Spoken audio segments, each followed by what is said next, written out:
Осы мамандықты алып жүргенімізге 10 жылдың көмегінде болды.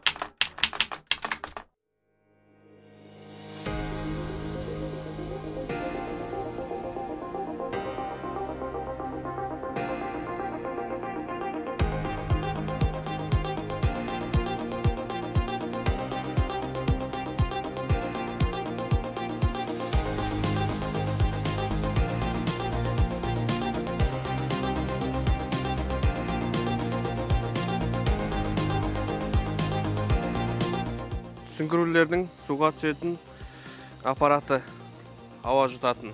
Судың астында көрінбейді ештеңе. Мынау қолмен іздейсіз ғой. Сырттағы сүңгүрден оңға солға направление алып отырасыз. Сигналдар бар өзінің әр сүңгүрдің.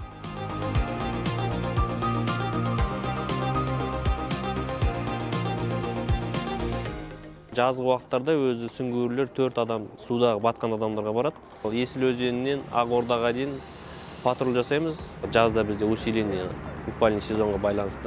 Ал суткаға түскеннен кейін уже сен таңертең жұмысқа келгеннен кейін медосмотрдан өтесің, как положено, если бәрі жағдайың жақсы болса, уже қандай болсын шұғыл вызға дайын болу керексің ғой.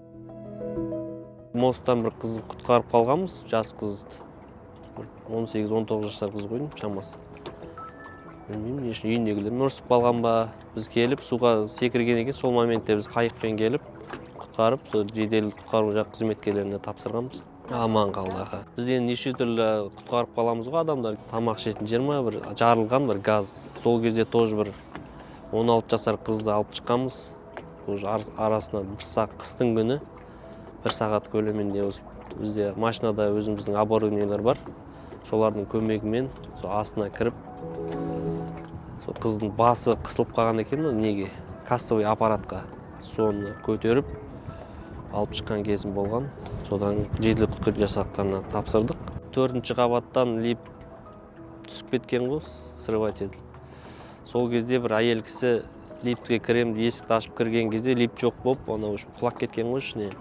Лифттің жанына үстіне құламаған, жанында қуысқа құлаған.